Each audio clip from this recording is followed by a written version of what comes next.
started as any other Friday night. My wife, Sarah, stood in front of the mirror, fixing her earrings. "Don't wait up," she said with a casual smile. "It might get late." She was heading to a girls' night out at her friend Emily's house, or so she claimed.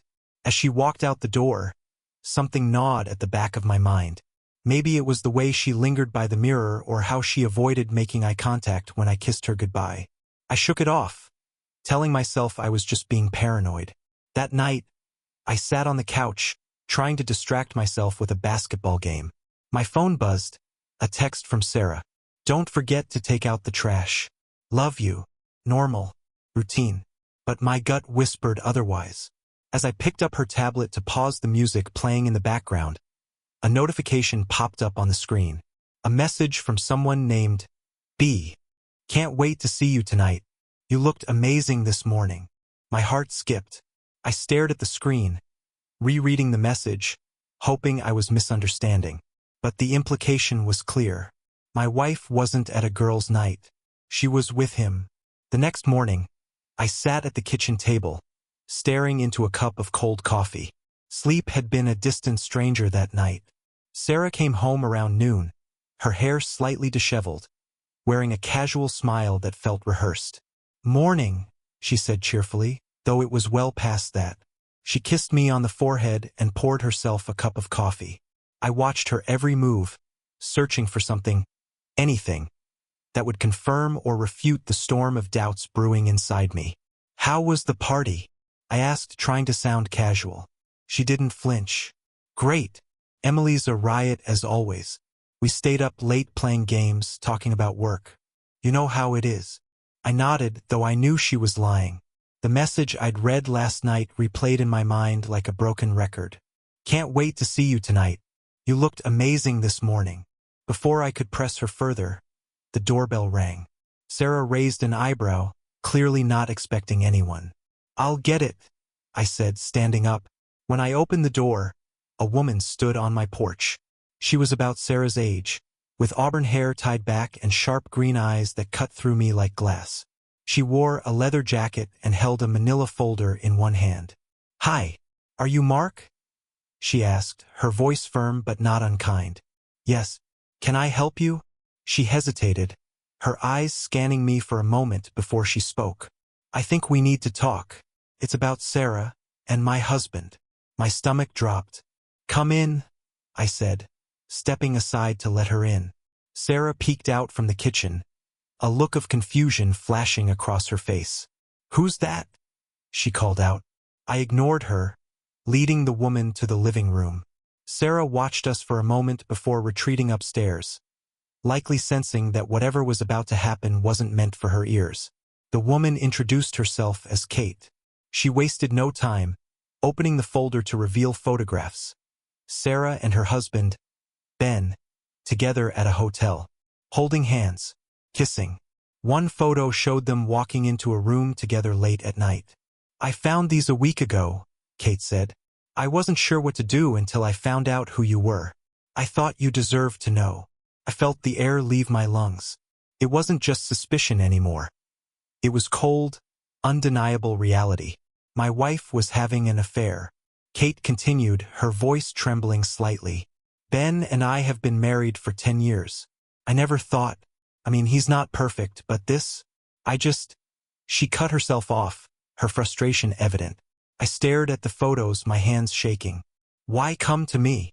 I finally asked. "Because," she said, leaning forward, "if they think they can destroy what we've built, they're wrong. I won't let them. And I'm guessing you feel the same way."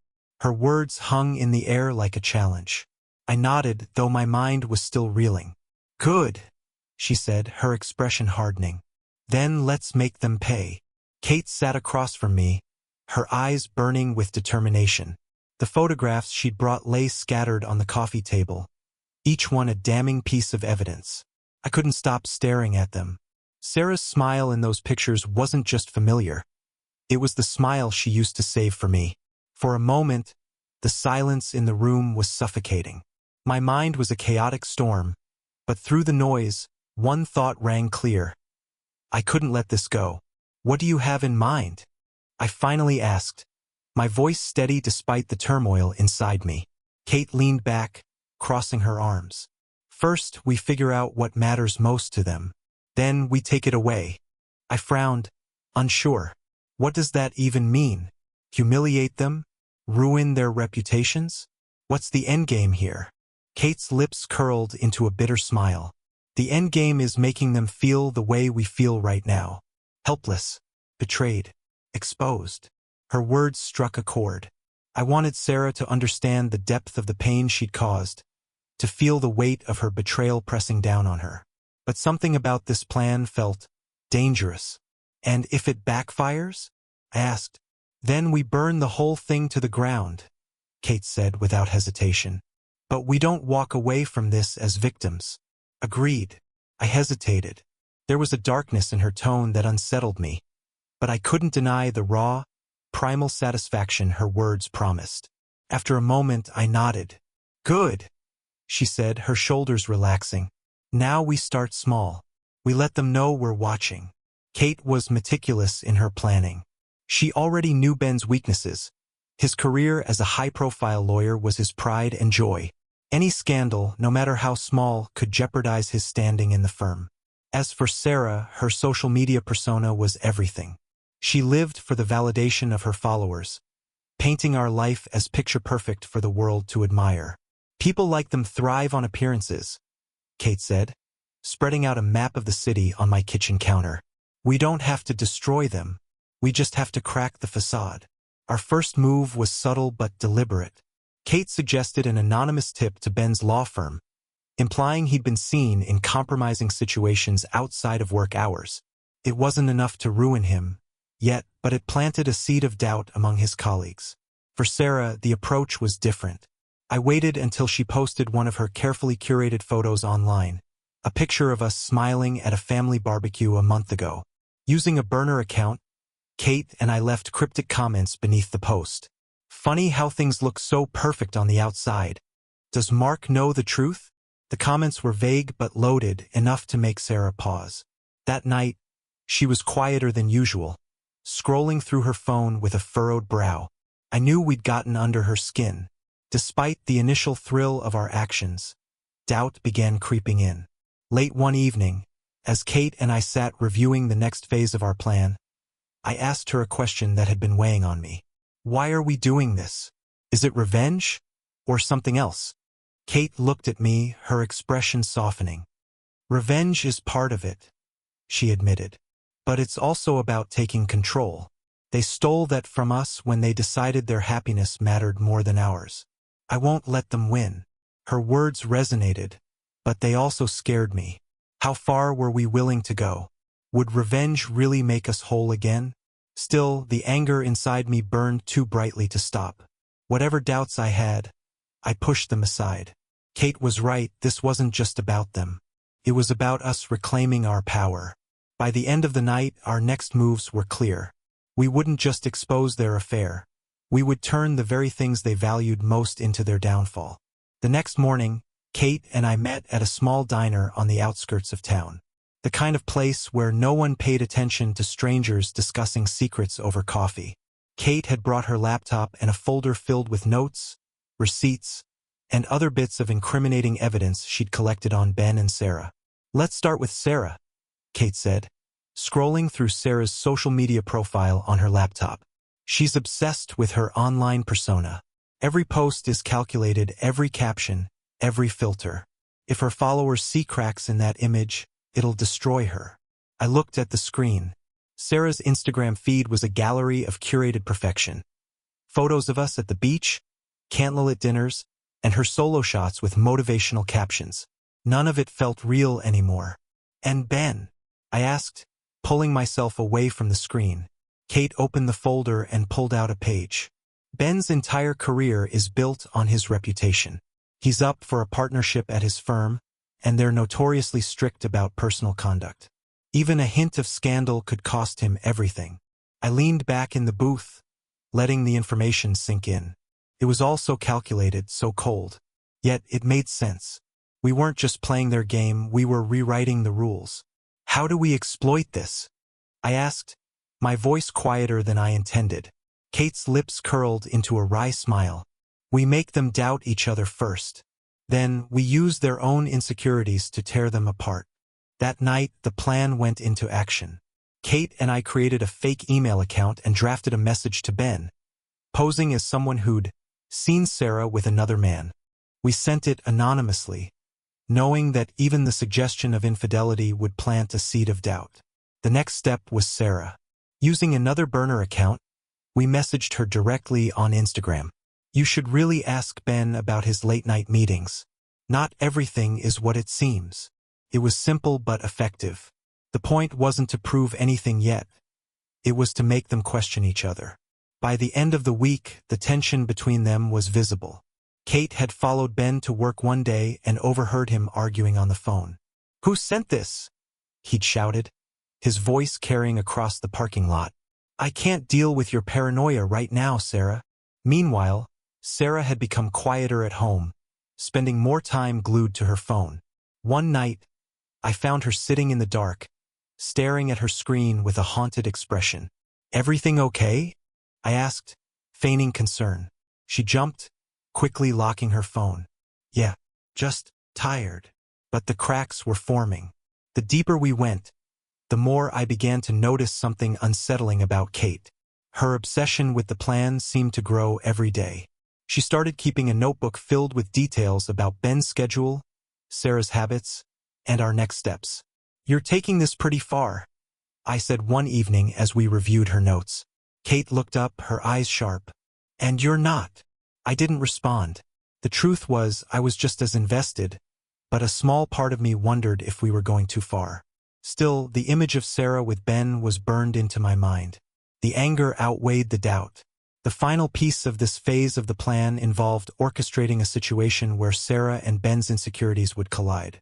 Kate suggested sending flowers to Sarah's office, signed with Ben's name, along with a note that read, "Thanks for last night.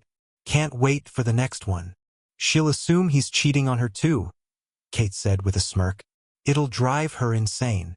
"And Ben?" I asked. Kate's eyes gleamed. "We'll let him find out she's been acting distant. The doubt will eat them alive." That night, as I lay in bed next to Sarah, I couldn't sleep. Her breathing was slow and steady, but I could tell her mind was racing. She stirred at one point and muttered something I couldn't quite make out. "What?" I asked softly. Her eyes flickered open for a second. "Nothing," she said, turning away. But it wasn't nothing. I could feel it. The perfect image she'd built was cracking, and for the first time in years I felt like I had the upper hand. The morning after we sent the flowers to Sarah's office, I waited for the fallout. She left for work early, her expression tense and distracted. I could tell something was already eating at her. Our anonymous Instagram message must have struck a nerve. By midday, I got a text from Kate. "Sarah's world is about to implode. Stay close." When Sarah came home that evening, I could feel the storm brewing before she even spoke. She tossed her purse on the counter and stood there for a moment, staring into space. I sat at the dining table, pretending to review emails. "Rough day?" I asked, keeping my tone casual. She turned to me, her face pale. "Did you send me flowers today?" I frowned, feigning confusion. "Flowers? No. Why would I send flowers to your office?" Her eyes narrowed, and I could see the gears turning in her head. She was piecing it together, or rather unraveling in the attempt. "Someone sent me flowers with a note," she said slowly, as if testing my reaction. It was signed Ben. My stomach tightened at the mention of his name, but I kept my expression neutral. "Ben? Your friend's husband, Ben?" I asked, injecting just enough curiosity into my voice. "Yes," she snapped, her voice tinged with frustration. "It has to be some kind of mistake." "Or not," I said, letting the words hang in the air just long enough to plant a seed. Her eyes widened slightly, and I knew I'd hit a nerve. Without another word, she grabbed her phone and disappeared upstairs. Meanwhile, Kate texted me updates from her end. She'd followed Ben to a bar after work, where he sat alone, nursing a whiskey and staring at his phone. "He's unraveling too," Kate wrote. I overheard him on the phone with Sarah earlier. It got heated. I think they're both starting to question everything. I couldn't help but feel a twisted sense of satisfaction. The cracks we'd created were widening, and it was only a matter of time before everything crumbled. Later that night, Sarah emerged from the bedroom, her face a mask of forced calm.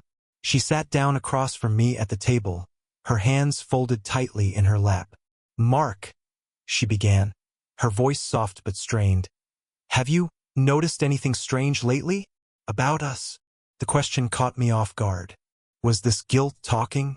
Or was she fishing for something? "Strange how?" I asked, playing dumb. She hesitated, her eyes darting away. "I don't know. Maybe it's just me. Work's been stressful. Everything feels off." I nodded slowly, pretending to mull over her words. "Sometimes things feel off when there's something we're not addressing," I said carefully. Her head snapped up, and for a moment I thought she'd break. But then she forced a smile, shaking her head. "You're probably right. I just need to relax." But her hands were trembling, and I knew the doubt was eating her alive. The next phase of the plan involved pushing them further. Kate suggested an idea so bold it made even me hesitate. "What if we get them to meet somewhere? Accidentally, of course," she said, her eyes glinting with mischief. "Meet where?" I asked, intrigued despite myself. "Someplace public but intimate. A restaurant, maybe. Somewhere they'd feel safe, until they see each other." The idea was simple but devastating. If Sarah and Ben thought they were meeting someone else, only to find each other, it would force a confrontation. They'd have no choice but to face their lies. "That's risky," I said. "What if they figure out it's us?" Kate smirked. "They won't. They'll be too busy blaming each other." We set it up for the following Friday. Using burner phones, we sent Sarah and Ben separate messages, posing as someone they trusted. Sarah thought she was meeting Emily for drinks. Ben believed it was a client wanting to discuss a case.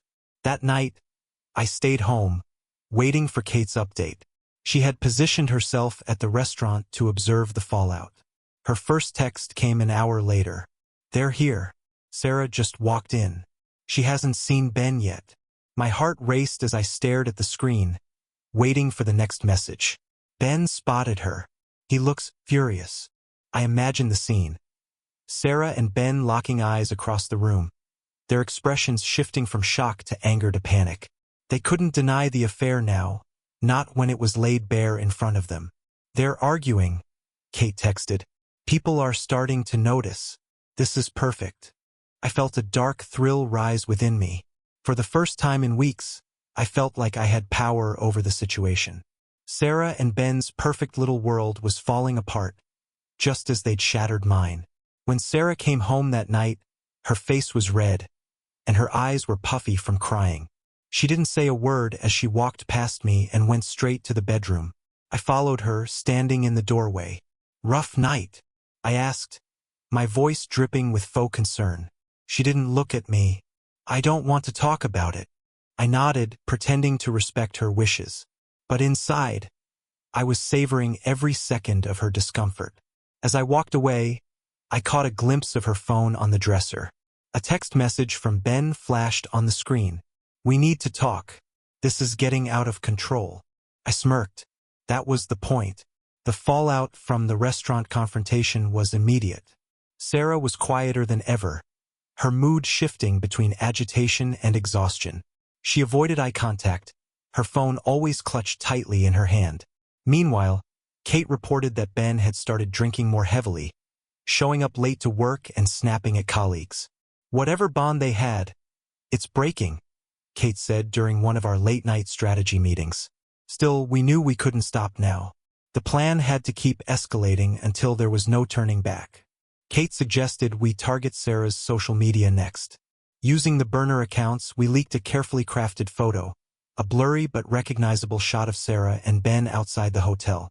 It wasn't clear enough to prove anything outright, but it was enough to spark rumors. The comments poured in. "Isn't she married? Who's that guy? Guess that perfect marriage isn't so perfect after all." Sarah's reaction was instant. She deleted the post within minutes, but the damage was done. Her phone buzzed constantly as friends and followers reached out, some curious, others judgmental. That night, she confronted me. "Did you post something about me?" she demanded, her voice shaking.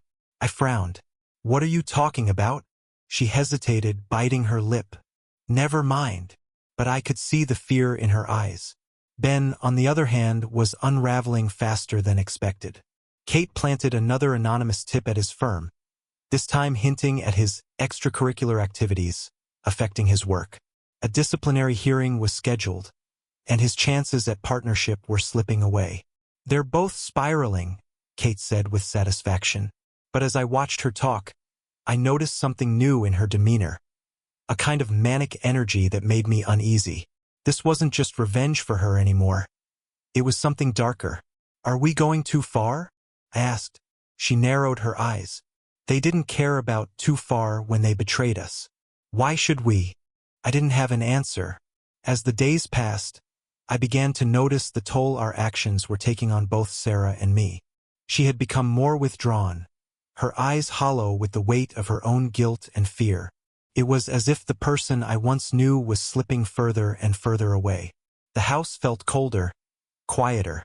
I could no longer pretend everything was normal.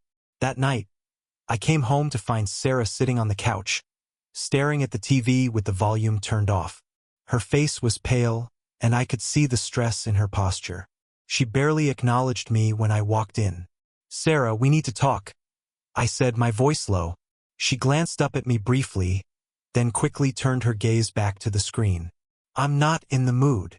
I walked over and knelt in front of her. "You can't keep doing this. You can't hide from this forever."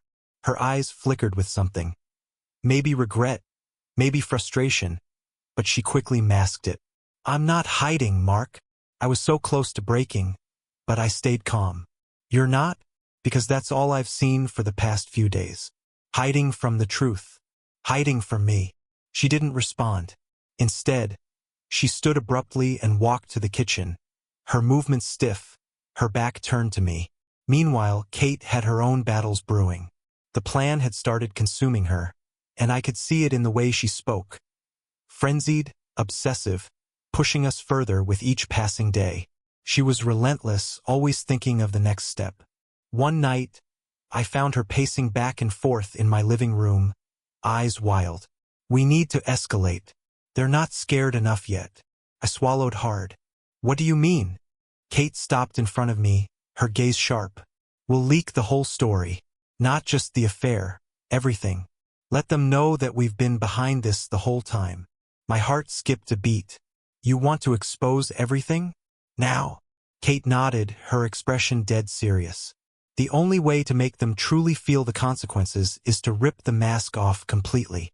I was taken aback. "But if we do that, they'll fight back.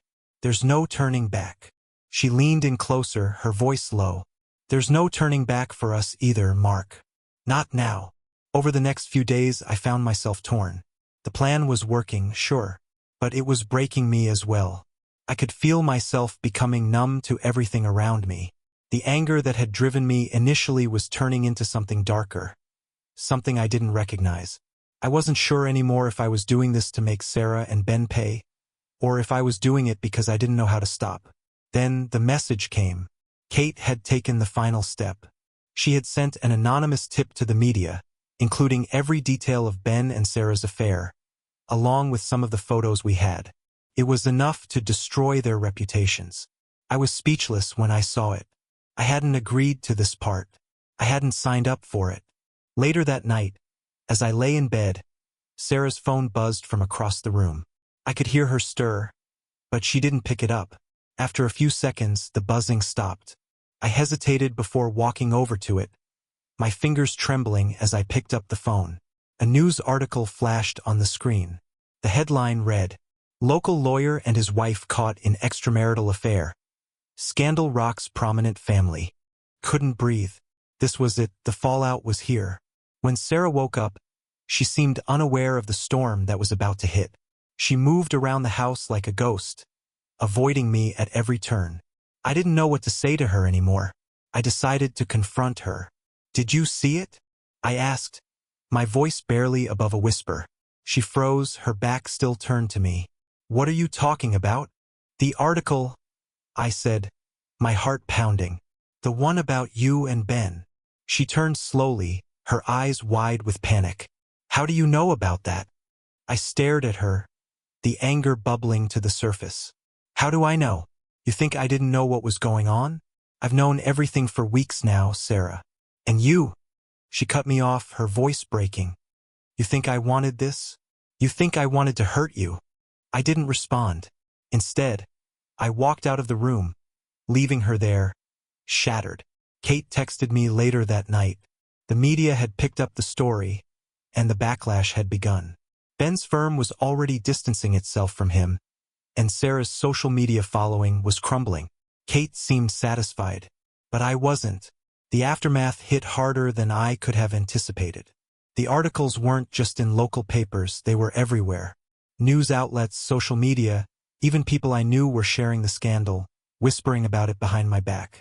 And as I saw it all unfold, something shifted within me. What had started as a calculated scheme for revenge was now spiraling out of control, and I wasn't sure how much further I could go. It felt like I was sinking into quicksand, each step I took just pulling me deeper. I stared at the media coverage of the affair. The photos, the headlines, the shameful exposure of everything that Sarah and Ben had kept hidden. The pain was unmistakable, but strangely, there was also a sense of relief. I wasn't the only one now carrying the weight of this betrayal. But that sense of relief quickly turned into something darker. I realized that I had crossed a line, and there was no going back. What we had done to them, it wasn't just about the affair anymore. It was about destroying their lives, stripping away everything they had built. We had become the very thing we had hated. Sarah, for the first time, approached me with a broken expression on her face. She was standing in the doorway of the living room, clutching her phone in her hands, eyes red from crying. "Mark," she said, her voice raw. "I need to talk to you." I didn't answer, too numb to respond. Part of me wanted to scream at her, demand answers, but another part just wanted to disappear. "I never wanted it to be like this," she continued, her voice shaking. "I never wanted to hurt you. I don't know how everything got so messed up. I didn't know how to respond." My heart was torn between the anger I still felt for her and the realization that we were both drowning in this mess now. "I didn't know," she whispered, her voice barely audible. "I didn't know it would go this far." "Do you think I knew?" I shot back, my voice rising. "Do you think I wanted to see our lives torn apart like this? That I wanted to be caught in this whirlwind of lies and betrayal?" She stepped back, tears streaming down her face. "No, but it's not just on me, Mark. You're just as guilty. You've been plotting this for weeks, using me to get back at him." The words stung, but they were true. That night I couldn't sleep. I tossed and turned, my mind replaying everything that had happened. I had started this game, but now I wasn't sure I knew the rules anymore. Every move felt like it was pushing me further into darkness. I couldn't stop thinking about Kate. She had been the driving force behind the entire plan, the one who had kept pushing for more, for bigger actions, for deeper consequences. But now I was starting to wonder if she had an agenda of her own. I reached for my phone and texted her. "Kate, we need to talk. This is getting out of hand." Her reply was almost immediate. "We can't stop now, Mark. Not after everything we've done. They need to feel the consequences." It was then that I realized Kate wasn't in this to get revenge on Ben and Sarah. She was in it for something else. Maybe she had her own reasons, her own pain that she was hiding behind this vengeance. And now I was just as much a pawn in her game as Ben and Sarah had been in mine. The next day, I met with Kate in person. I couldn't shake the feeling that she was the one truly pulling the strings. We sat in a quiet cafe, the tension thick between us. "You're getting too close to this," I said, my voice low. "It's not just about them anymore, Kate. You're losing yourself in this." She smirked, as if she found my concern amusing. "I'm not the one with everything to lose, Mark. I'm not the one who's been humiliated. I'm not the one who's been betrayed." She leaned in, her eyes cold and calculating. "You've come this far. You're not going to back out now, are you?" I hesitated. The pull of everything we'd set in motion was too strong. Part of me wanted to stop, wanted to undo the damage we'd caused. But the other part of me, the part that had been broken by Sarah's betrayal, was too far gone to turn back. I don't know anymore, I said, staring down at my coffee cup. But I don't know how to stop this. Kate's response was chilling. You don't stop, Mark. You finish it. All the way. That night, I found Sarah crying again, sitting on the bed with her head in her hands. I had no words left to say to her. There was nothing left to say. But something inside me cracked open when I saw her like that. She wasn't just the woman who had betrayed me. She was someone who had lost herself in the lies, just like I had. And I realized I couldn't go on like this anymore. I pulled out my phone and texted Kate. We need to stop. I'm done. I can't do this anymore. The reply came quickly.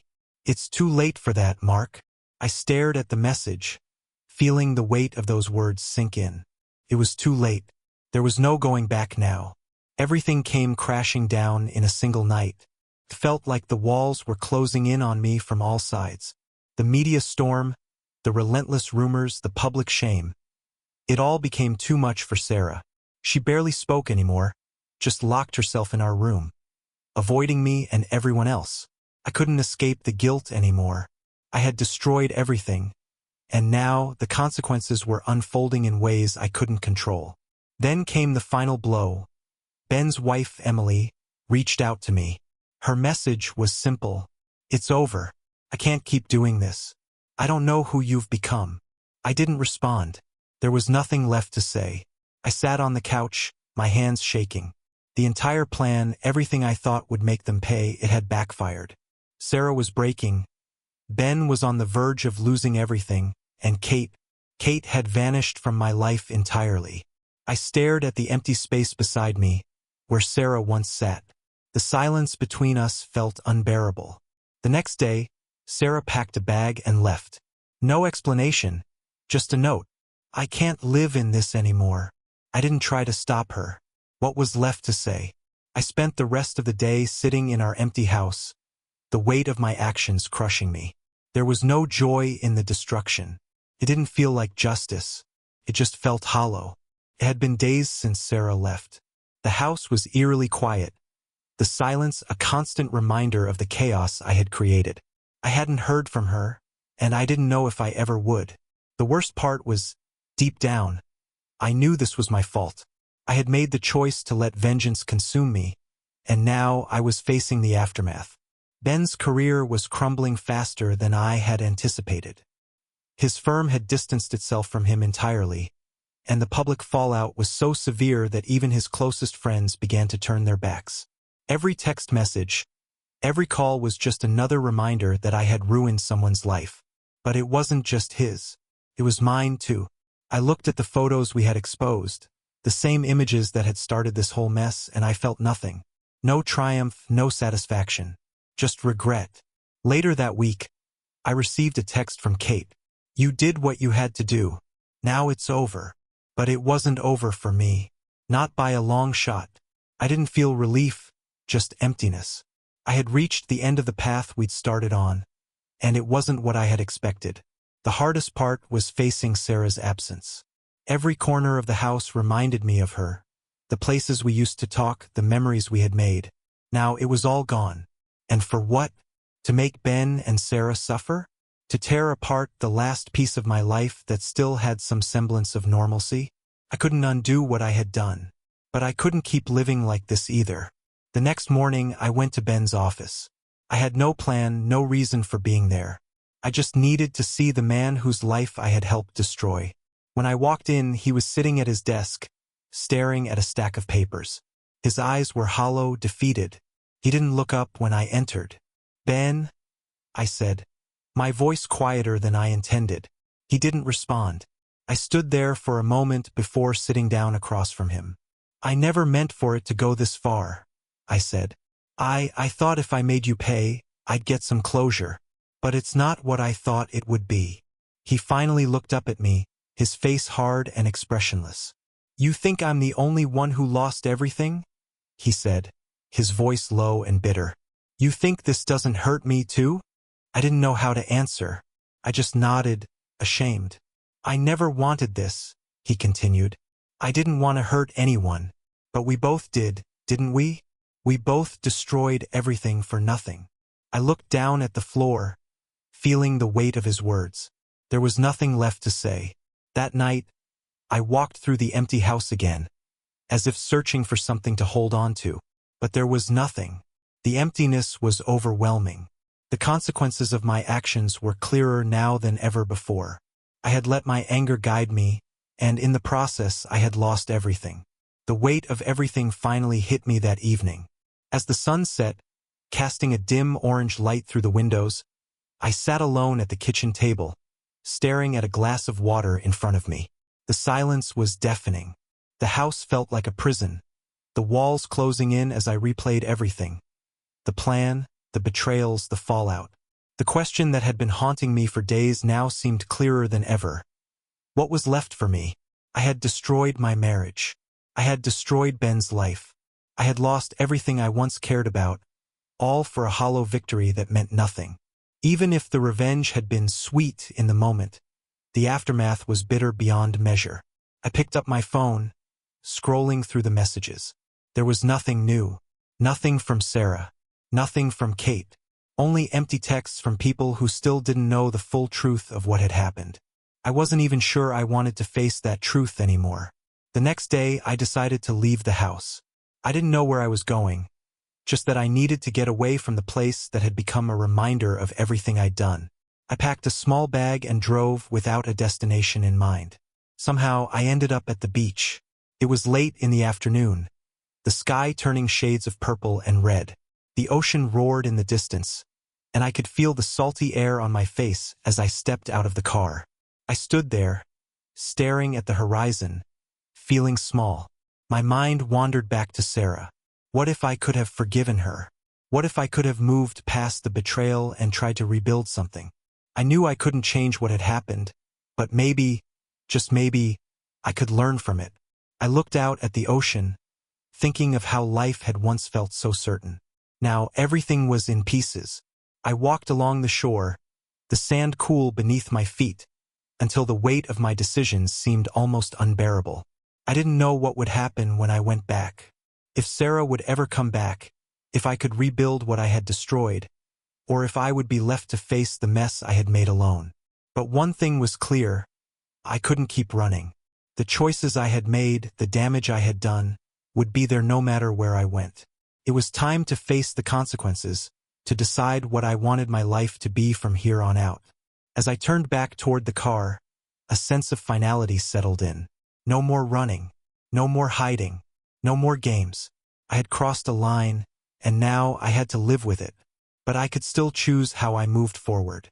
That was when I realized there was no true closure in revenge. Only an endless cycle of pain and regret. The only real way out was forgiveness, whether it was for Sarah or myself. And maybe, just maybe, that would be the hardest part of all. This story was about more than just betrayal and revenge. It was about the consequences of letting anger and pain dictate our actions, and the cost of seeking vengeance at any cost. What do you think? Could Mark have found a better way to handle the situation? Do you think there's any hope for him to rebuild his life after everything he's lost? Let me know your thoughts in the comments. And if you want to see more stories like this, don't forget to subscribe. Sometimes the hardest part of life is facing the consequences of our actions. What will you choose next?